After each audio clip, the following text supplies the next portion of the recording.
The information presented in this presentation is not a substitute for examination, diagnosis, and medical care provided by a licensed and qualified health professional. The opinions expressed by this speaker do not represent those of Advent Health. Please consult your physician before undertaking any form of medical treatment and/or adopting any exercise program or dietary guidelines. If you think you may have a medical emergency, call your physician or 911 immediately. Thank you for joining us for this Advent Health virtual seminar. We hope you'll find the material presented helpful and informative. Hello and welcome to Advent Health Medical Group's talk on understanding breast cancer. My name is Amanda Burns. I'm one of the general surgeons and breast surgeons here at Advent Health Ocala. I appreciate you taking your time to watch this video to learn a little bit more about breast cancer. You can go to the first slide. So today I'm going to talk to you all about breast cancer. And my goal with this talk is to allow you to have a better understanding of what breast cancer is. This gives you multiple benefits. It lets you know what it is. We're going to talk about how we can prevent it. We can talk about how you find it, and then ultimately how to treat it if, unfortunately, you or someone you know is diagnosed with breast cancer. So ultimately, my goal with this talk is to allow you to be more informed and to have a more informed conversation with your physician regarding all of these topics. So what do we know about breast cancer? So it's the most common cause of cancer in women, and it's the second most common cause of cancer-related death in women. When you look at how many women are affected every year, it's about 200,000 women. So a significant number of women are diagnosed with breast cancer every year. And surprisingly, men do develop breast cancer, although at a much lower rate. And so when you look at how many men are diagnosed every year, it's about 2,000.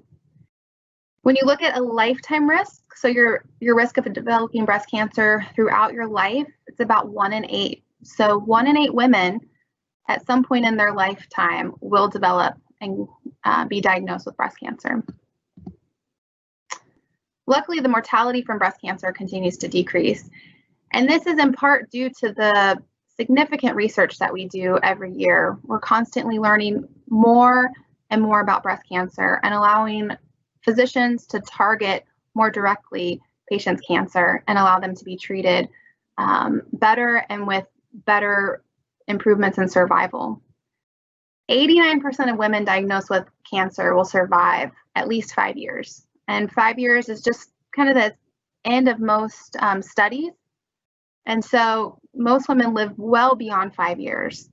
When you look at early stage breast cancer, so women who have a small cancer, the chance of survival at 5 years is 99%. So I always tell my patients, breast cancer diagnosis is like a speed bump. It's going to slow you down. It's going to take you a little bit to get over that speed bump. But once you're past the speed bump, you're going to continue on with life. There are so many newer advances in therapies, from oral chemotherapy agents to, like I mentioned, targeted therapies that target the cancer specifically. And then also there's new and improved treatments for stage 4 or metastatic breast cancer. Many of you have probably seen those commercials on TV for those oral medications for metastatic breast cancer, which is amazing. There's also new advances in surgical approach. So from minimally invasive hidden scar techniques, reconstructive techniques, as well as less invasive surgical options. So what is breast cancer? So cancer, by definition, is an overgrowth of cells in a specific organ, and in this instance, the breast. Normal cells have normal checks and balances to prevent them from causing any damage. But when those cells stop responding to those natural signals or natural checks and balances, that's when you start having an overgrowth of cells that ultimately leads to invasion of cells, and then at the very end starts leading to destruction. And that invasive and destructive part is what defines cancer. When these cells move from their original site to another area in the body, that's when they become metastatic. So this is an example of breast cancer. So if you can see on the top, there are normal cells around that, lining that duct. The second part of that image right below that shows an overgrowth of cells, but they're still confined within that duct. And then the final picture in that series shows an invasive process, and those abnormal cells have invaded outside of that duct, and that is when we have the definition and the diagnosis of cancer. When those cancer cells travel outside of that area to another area in the body, like I mentioned, that's when they become metastatic. So how can you get breast cancer? So there is no one thing that causes breast cancer. It is a cumulative effect of many different factors and variables that occur throughout your life. And these factors are what we refer to as risk factors. And it's important to understand that risk factors do not cause cancer. They only increase your risks. And I like to use the analogy that driving 100 miles per hour down the highway, not the greatest idea because of your increased chance of having a car accident, it does not guarantee that you will have a car accident. Just as driving the speed limit does not guarantee that you will not have a car accident. So that's very similar to how risk factors are. They increase your chance of developing breast cancer throughout your life, but they do not guarantee that you will develop breast cancer. The best way to prevent breast cancer is to have an understanding of what these risk factors are so that we can mediate these risks and help ultimately decrease the risk of breast cancer within patients. So there's two big groups of risk factors. The first type is what we consider modifiable risk factors. So these are the risk factors that you yourself have some sort of control over. One of the most important modifiable risk factors is your overall health. So the healthier you are, the less likely you are to develop breast cancer. This goes along with the use of alcohol and tobacco. Again, you are not using those, you greatly decrease your risk of developing cancer. Obesity is another risk factor that is significant in breast cancer. Patients who are morbidly obese tend to have a higher incidence of breast cancer than those who are normal weight. Hormonal factors are another key modifiable risk factor. So these are things like having children, how old you were when you first had children, whether or not you ever had birth control medication. So if you're older and are already done having children, obviously these are not things that you can modify any further, but this is good information for women younger so that they can have an understanding of what potentially is going to increase their risk as they get older. Non-modifiable risk factors are risk factors that you have no control over. You cannot change those risk factors. And the two biggest risk factors are female gender and age. So as you saw, women are significantly higher risk of developing breast cancer than men. And so that significantly increases your chance of developing breast cancer. And then your age. As you get older, your risk of developing breast cancer increases. And unfortunately, we cannot stop the clock. So that's something that, as much as we can try, does not change. Other key non-modifiable risk factors, exposure to radiation. Genetics is a very large non-modifiable risk factor.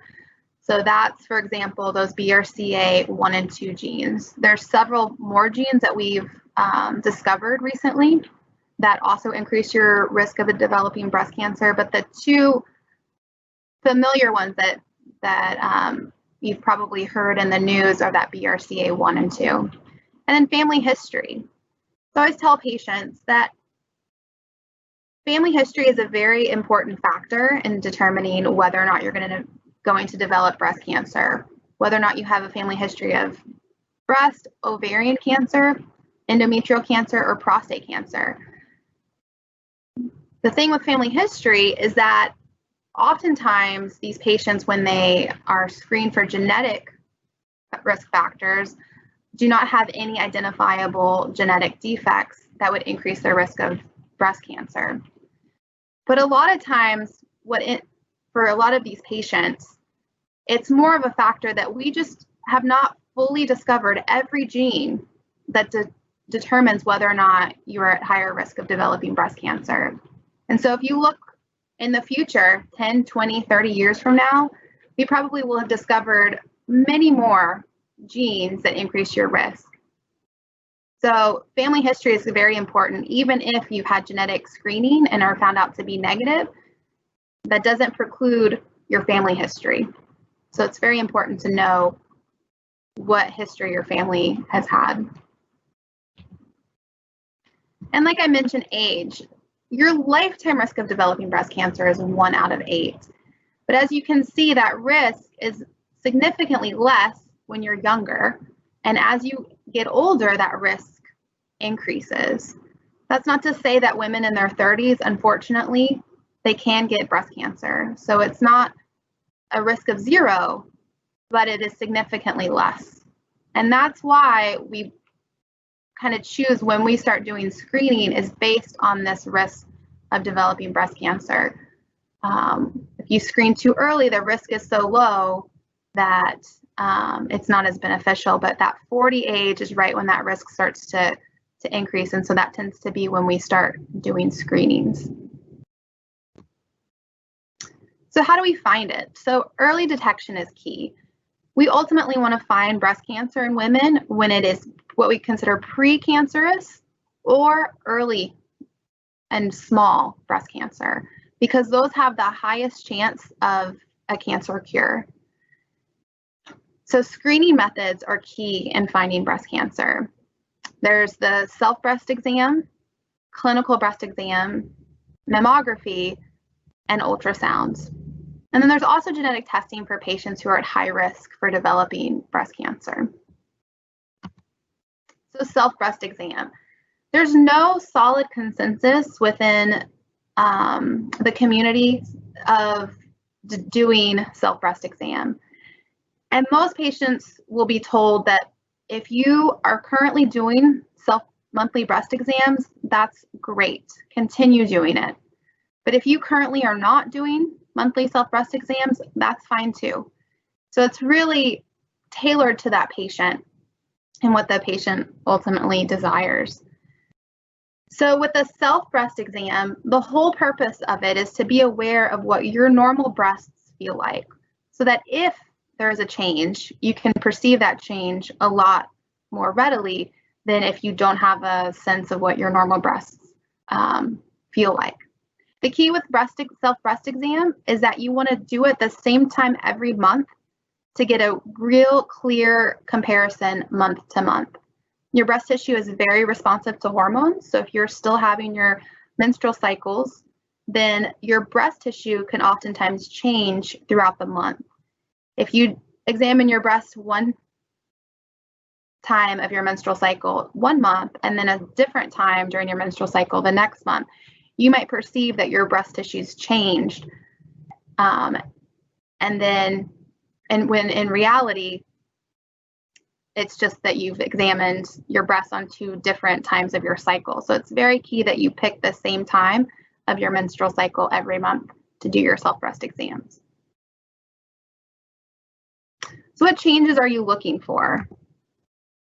So change in skin texture is key. If your skin suddenly starts to pucker in certain areas, then that's something that you want to seek medical attention for. Change in size and shape. If suddenly one breast becomes larger than the other, then that's something to be aware of. Inverted or asymmetrical nipples. If this is a new finding, then that's something we are concerned about. If this is chronic and you've had an inverted nipple for several years, then it's not really something that we are concerned about. Skin rash around the nipple, lumps or bumps within your breast or under your arm. Constant pain is another symptom that you want to make your physician aware of. Nipple discharge. And it's key to know, is this discharge spontaneous, meaning it just happens and you just happen to see it on your bra, or is it non-spontaneous, meaning it's expressed and that's when you see the discharge? And then also the characteristics of the discharge. Is it bloody? Does it look like milk? Does it look green or brown? What characteristics of that discharge are key? And then swollen lymph nodes, either under your arm or in your neck. Clinical breast exams, on the other hand, are performed by either your primary care physician or your gynecologist. These typically are started annually at the age of 40. And you really need one physician every year to do a clinical breast exam. These are used in conjunction with annual radiographic screening, so they're not standalone screening tools. Radiographic screening. So the first and most common is a mammogram. This is typically started at age 40 and continues annually as long as the patient desires. Some patients will opt to stop screening at about 75. But I always tell patients, if you are able to get up and go about your daily life and go have dinner with your friends, go to the doctor, go and do your hobbies and all of the activities that you love to do, then you're still young enough to have a yearly mammogram. There's no age that's too old to have a mammogram. So if you're still enjoying life, then I think a yearly mammogram is still a key screening for you. The other radiographic modality that we use is an ultrasound. This is used in conjunction with a mammogram. It is not used as a single modality screening tool. So patients cannot just go and get an ultrasound every year to screen for breast cancer. It's useful in women who have dense breasts. And then it's also useful in evaluating lumps or bumps that you yourself may feel, or any sort of lesions that we see on mammogram. Breast MRI is a newer option for evaluating breast tissue. Unfortunately, it is not considered a screening modality for women who are average risk for breast cancer. The MRI for breast is very beneficial. It is very sensitive and it picks up very small findings within the breast. So it really helps us find things early. But it's really only considered a screening modality for people who are high risk. So those patients, for example, who are BRCA1 or 2 positive, or who have some other genetic predisposition that increases their risk for breast cancer. It may be used as an adjunctive imaging method. So if you've had a mammogram and ultrasound and there's something that needs to be evaluated further, oftentimes an MRI will be ordered. But as solely as a screening modality, unfortunately, it's not approved for that in women who are average risk. So genetic screening. This is a huge topic and a question I get asked very frequently. So what indications are there and who can be tested for genetic screening for breast cancer? So currently, the indications for screening are patients who they themselves have been diagnosed with breast cancer prior to the age of 40. Patients who they themselves have been diagnosed with ovarian cancer. Patients who have a strong family history of breast cancer or ovarian cancer. And this is considered a first-degree relative. So a mother or a daughter is typically what we consider a strong family history. Or patients who have a personal diagnosis of triple-negative breast cancer. These patients are typically will be offered genetic screening. What do we do with that information, though? So if you have genetic screening and find out, unfortunately, that you are considered high risk for breast cancer, what do we do? How does that alter our treatment of these patients? So there's two options for patients who are positive on their genetic screening. The first is increased screening frequency. So oftentimes these patients will have a mammogram and an MRI every year, and they will be imaged every 6 months. So they will alternate the mammogram and the MRI so that they have some sort of breast imaging every 6 months. And the reason for this is that we want to evaluate their breast tissue very frequently because we know the risk of breast cancer is so high that we want to find it when it's super small or before it even becomes breast cancer. The other option that we offer patients who have a genetic predisposition for breast cancer is what we call risk reduction surgery, or another term is a prophylactic mastectomy. And that's where we remove the majority of the breast tissue. And when we do this, typically we combine it with reconstruction, if desired. And the benefit of doing risk reduction surgery is that these patients, their risk of developing breast cancer is reduced by 95% compared to their risk of developing breast cancer prior to any surgical intervention. This is huge. 95% risk reduction is a huge reduction in their risk. And so patients who have that genetic predisposition for breast cancer are strongly encouraged to consider at least undergoing this risk reduction surgery. So what happens if we find something, either on physical exam or on imaging?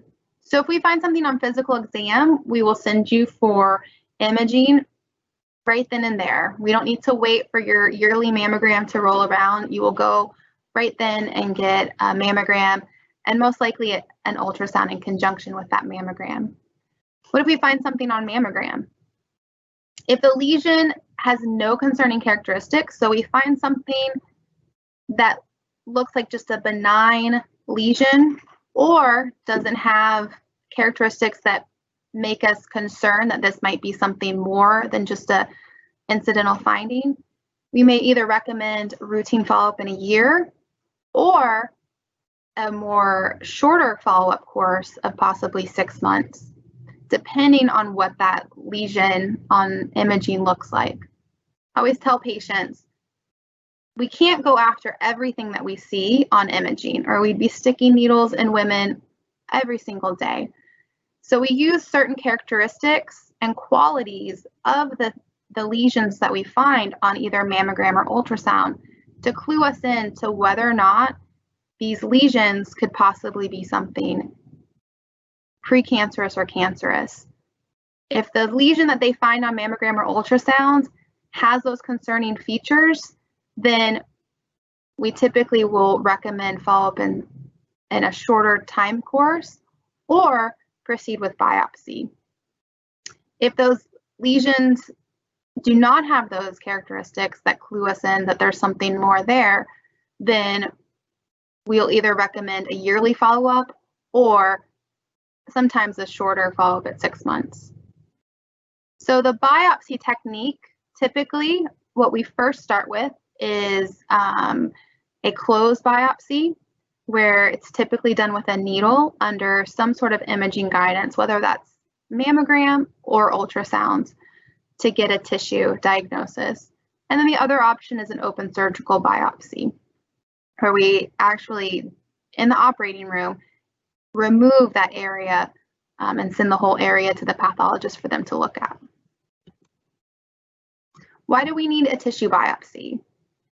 So we need tissue either from a needle biopsy or from a surgical biopsy to give us a definitive diagnosis of what we've seen on your imaging or what we felt on your physical exam.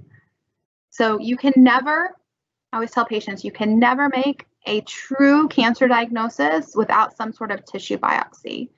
It can look very concerning and very classic for a malignancy, but until you have tissue, you cannot 100% say that what you're looking at is cancer. So it's really important that we get tissue to make that definitive diagnosis. It also allows us to know more about that cancer, if God forbid it is cancer. It allows us to know what type of cancer it is, where it comes from, whether it's a ductal cancer or a lobular cancer. It allows us to know, is it a precancer? So, for example, ductal carcinoma in situ, or that precancerous lesion, or is it an invasive cancer? It also allows us to know what type of receptors are on those cancer cells. And the receptors are similar to antennas on the cancer cells themselves that let us know what promotes that cancer to grow. So it also allows us to look at the hormone receptors or tumor markers on the cancer cells themselves. And those are similar to antennas on the cancer cells that allow us to know what promotes that cancer cell to grow. And there's three that we look at: estrogen and progesterone, or either ER, PR, and HER2/neu.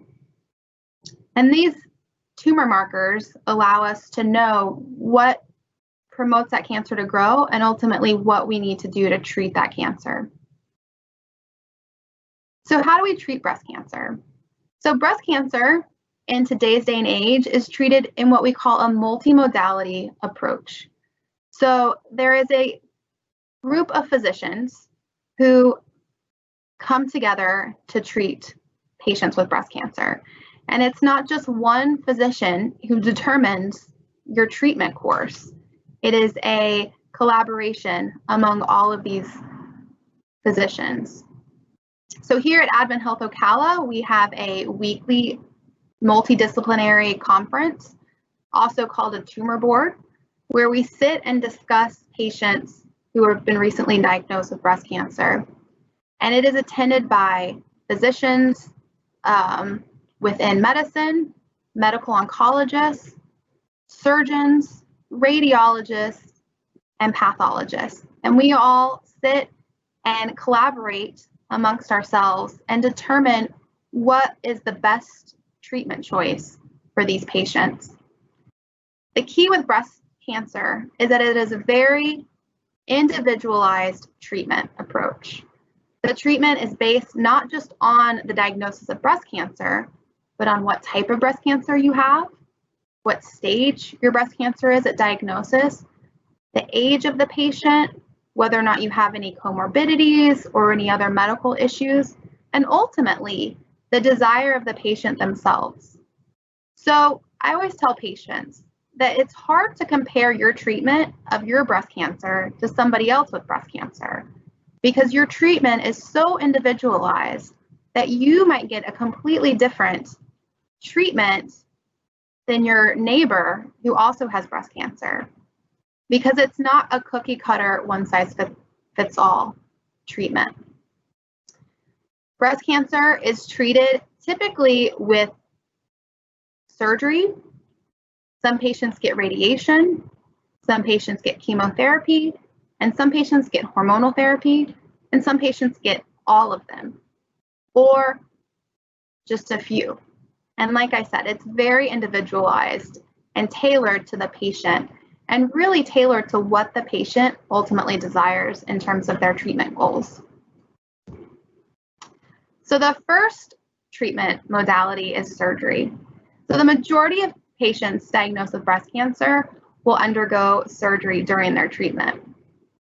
This allows us to remove that lesion or cancer and allows us to look at the entire tumor under the microscope to get a more accurate idea of exactly what type of tumor this patient has. It also allows us to stage the cancer, which I'll get into in a little bit, which ultimately affects treatment options as well as prognosis.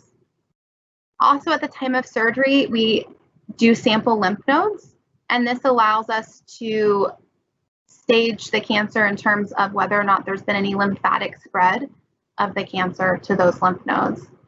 And then depending on what type of surgery you undergo, it allows us to do reconstruction if desired.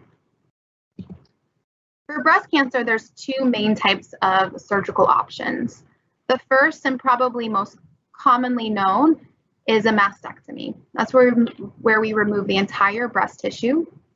It can be done with or without reconstruction if desired. And the majority of patients undergoing mastectomy do not require radiation therapy. The other option is what we call breast conservation therapy, or also called a lumpectomy or partial mastectomy. This is where we remove the cancer with some healthy breast tissue around it to ensure that we've removed the entire cancer and haven't left any cancer behind. We make a separate incision underneath the arm to sample one of the lymph nodes, again, to see if there's been any lymphatic spread of the cancer. Patients go home the same day and typically do not require any reconstructive surgery. With breast conservation surgery, however, patients do require radiation therapy after their surgery. When you look at cancer cure rates, or how effective is this surgery in terms of a cancer cure, mastectomy and lumpectomy with radiation have the exact same cancer cure rate. So a lumpectomy with radiation is just as effective at treating breast cancer as mastectomy. So oftentimes the misconception is that a mastectomy is a better surgical treatment for the cancer than a lumpectomy. But this is typically not the case as long as the lumpectomy is done in conjunction with radiation therapy. And why do you need radiation therapy?